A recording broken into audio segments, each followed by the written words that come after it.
Balik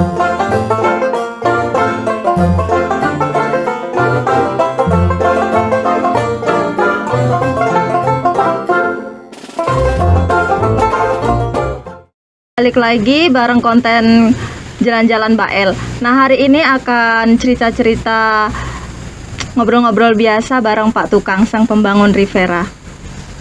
Nah, pengalaman pertama Pak Tukang soal bangun Riviera gimana Pak? Boleh diceritain?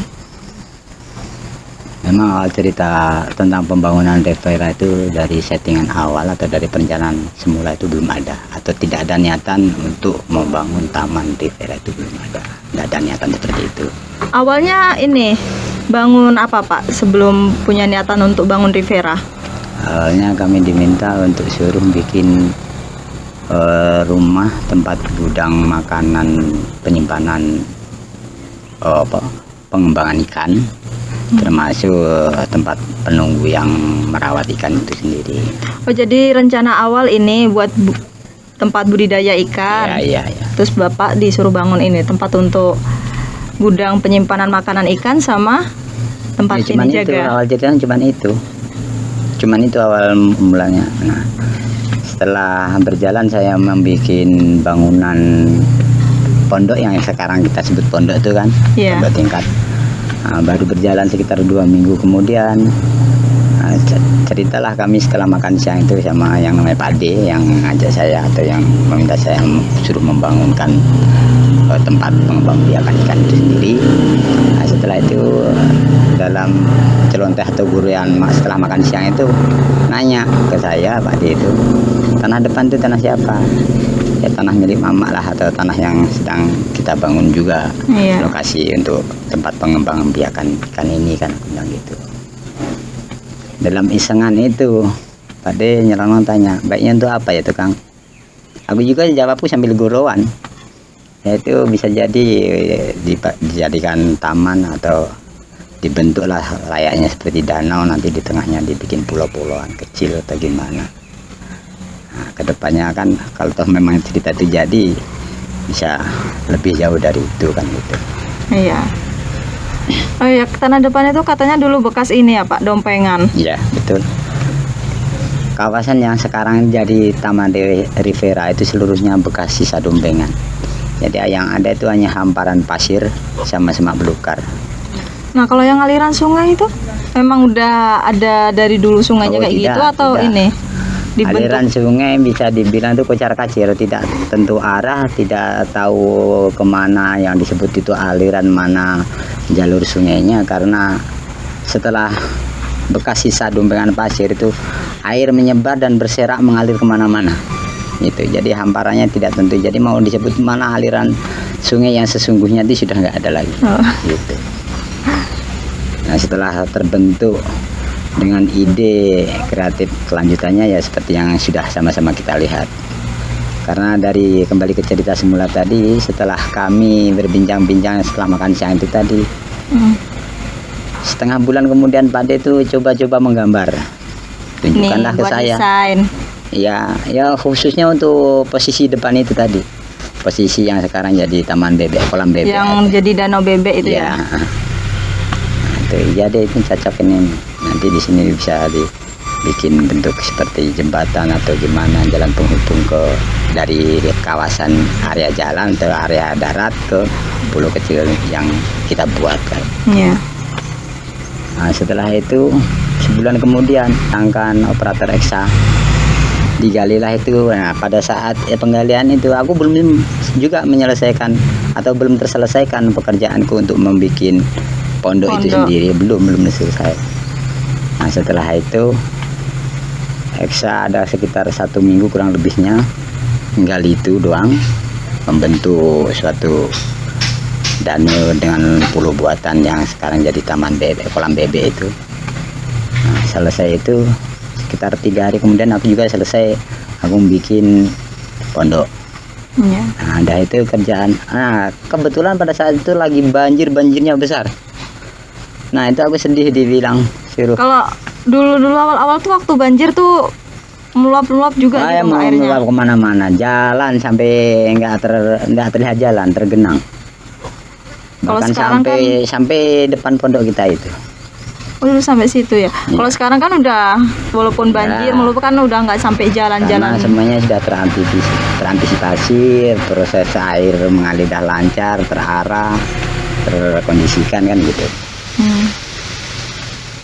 Nah lanjut cerita, setelah saya selesai bikin rumah, 3 hari selang kemudian terus langkah berikutnya tukang bikin box, bikin jalan penghubung untuk menata lokasi kolam bebek kan. Mm-mm.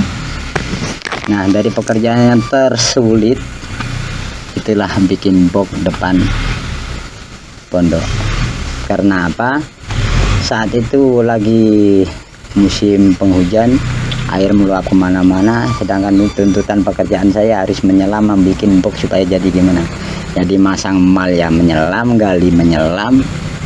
Itu box untuk apa, Pak?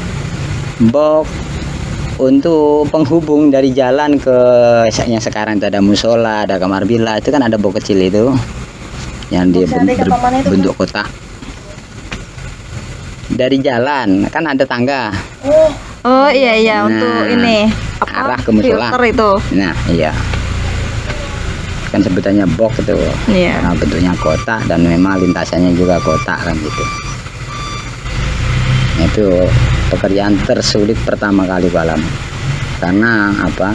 Ya itu tadi ceritaku, menggali juga menyelam, memasang mal menyelam, semuanya memang yang kondisi lagi air lagi pasang atau lagi banjir besar. Seperti itu. Jadi pengalaman pertama ya pekerjaan ini untuk buat boxnya itu.